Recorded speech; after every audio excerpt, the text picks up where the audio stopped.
Hello, you're watching VNA News and now headlines. State President Trương Tấn Sang attended the inauguration ceremony for the Technical Center at the Ho Chi Minh City Heart Institute.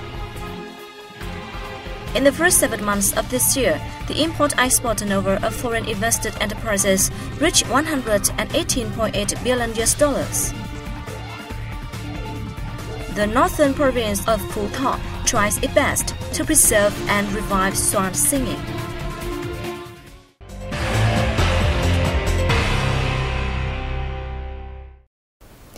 The Technical Center of the Ho Chi Minh City Heart Institute was inaugurated on August 23rd. State President Trương Tấn Sang attended the inauguration ceremony.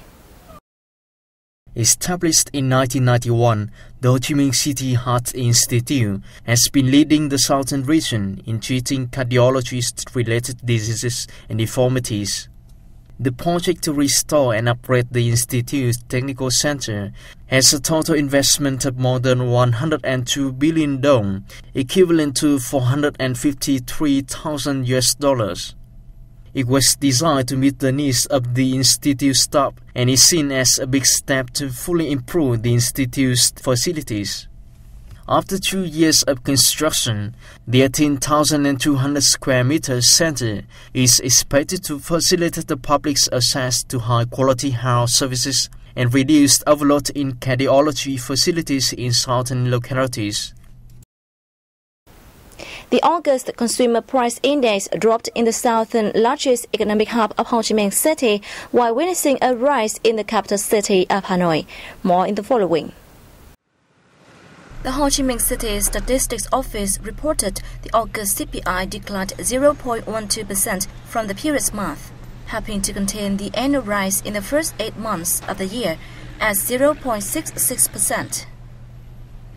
6 out of the 11 main goods categories have their prices down, with transport prices seeing the sharp month-on-month decrease of 2.4% due to 2 petrol price cuts in August. Housing, electricity, water, fuel, and construction material prices were down 0.66%, the same pace in the cultural and entertainment category. Decreases were also seen in the price of household appliances, down 0.01%, and goods and other services, down 0.32%. The cost of apparel, hats, footwear, pharmaceuticals, and medical services remained almost static this month. Meanwhile, the index rose by 0.17% in Hanoi as compared with the previous month. Up to 8 out of the 11 main goods categories saw price hikes, with education recording the highest jump of 2.9%. Only 2 goods categories enjoyed price drops in the month.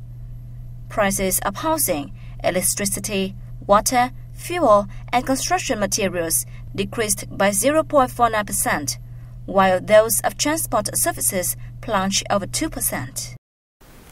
The General Department of Customs has reported that in the first 7 months of this year, the import-export turnover of foreign invested enterprises rose by 21.7% year-on-year to $118.8 billion. The figure accounts for 63.5% of the country's total import-export value. Between January and July, FDI businesses operating in Vietnam saw a surplus of almost $3.5 billion. Specifically, the FDI sector earned more than $62 million from exports, a year-on-year surge of over 20%, contributing 68% to the country's export revenues. Meanwhile, foreign invested companies spent $56.7 billion on imports, over 23% higher than the figure of the same period last year. Currently, as many as 101 countries and territories are investing in Vietnam, with 18,220 FDI projects worth about $260 billion.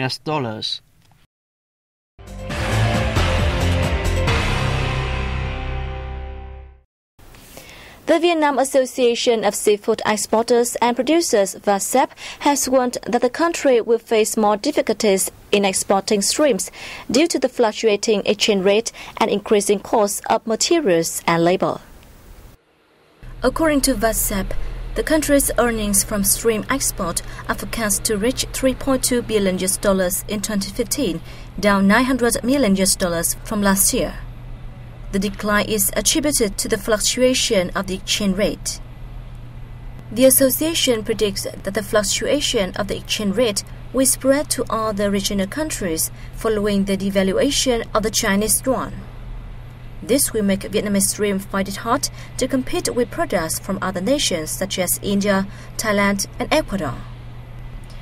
Statistics released by the General Department of Customs show that shrimp exports hit $1.3 billion in the first half of this year, a year-on-year decrease of 28%.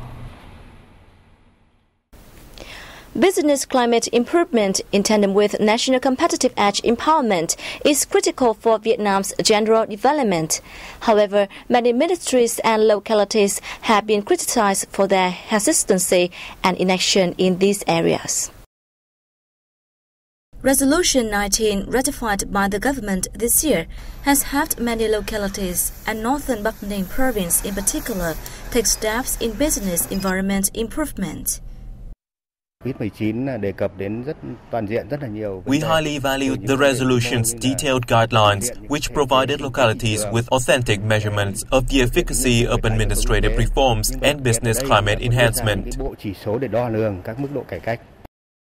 Not only providing guidelines, the resolution also pointed out concrete tasks and resolutions to raise the nation's business environment rankings to the ASEAN Top 6 this year and ASEAN Top 4 next year. Following last year's Resolution 19, this year's document offers new thoughts for Vietnam's business environment reforms that meet international standards. Going beyond the general directions as before, the current resolution directs concrete tasks for ministries and localities. I believe that it will create breakthroughs for the nation's business climate improvement. However, a report by the Ministry of Planning and Investment has revealed that only a moderate 12 ministries and 12 localities have submitted action plans thus far. It's hard to bring the resolution to life when the central government is willing to pursue the work, but localities and ministries are failing to cooperate. Although administrative reforms have been carried out for many years, localities say they are still facing difficulties with the new resolution. Prime Minister Nguyễn Tấn Dũng said at a recent teleconference that all stakeholders should consider business environment improvement and national competitive edge empowerment a focal point in the country's socio-economic development.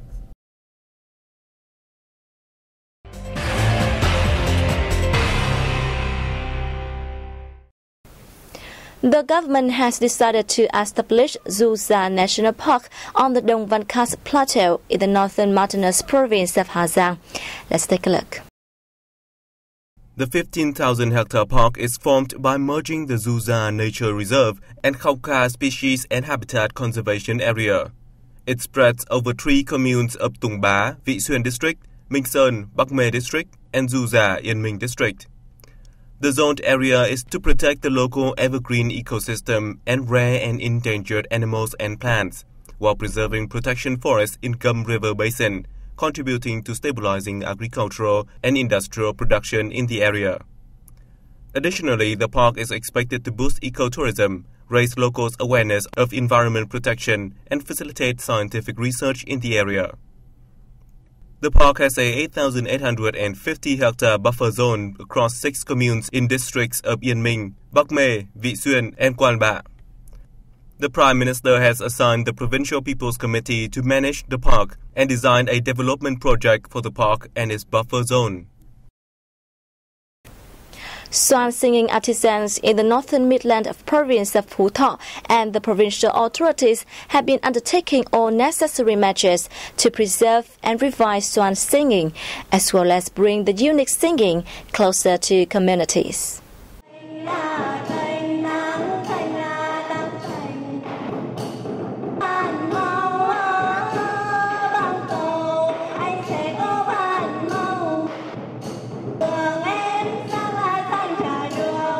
These young yet talented swan performers are on tour in Hanoi.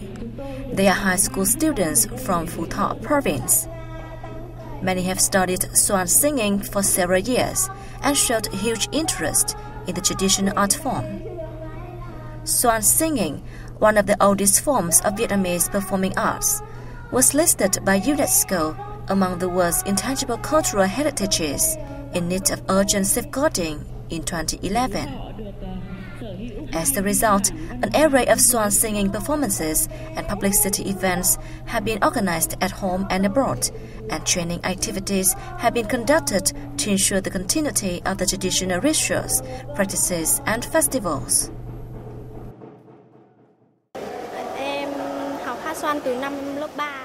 I have been learning swan singing for nearly 10 years. At first, it was hard to perform the singing and the dances at the same time. But everything became simpler thanks to predecessors' instructions. I will keep on practicing singing at school every Saturday and Sunday. These youngsters are members of the An Thai Club, one of the 4 oldest swan singing guilds in Phú Thọ province. We hold swan singing classes regularly for local youngsters and communities with the aim to preserve and promote the traditional art form. Phú Thọ province has mapped out a plan on preserving swan singing and teaching the youth to practice it.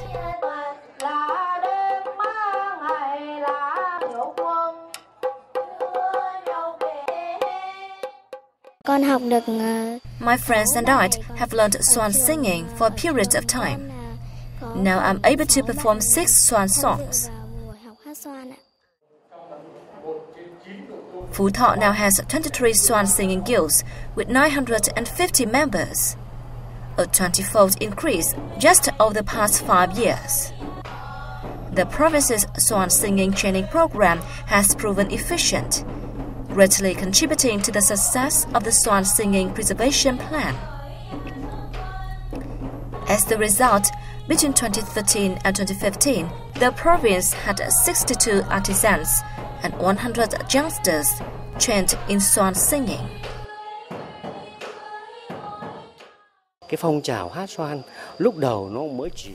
In the past, very few people were keen on swan singing, but we have exerted efforts to communicate the significance of the traditional singing to local residents, and now the number of members of our guilds have increased to nearly 40. The provincial authorities are working with the Vietnam Cultural Heritage Association on a document to submit to UNESCO by the end of this year, proposing swan singing be removed from the organization's list of heritages in need of urgent protection. Other efforts have been made to bring the singing closer to communities.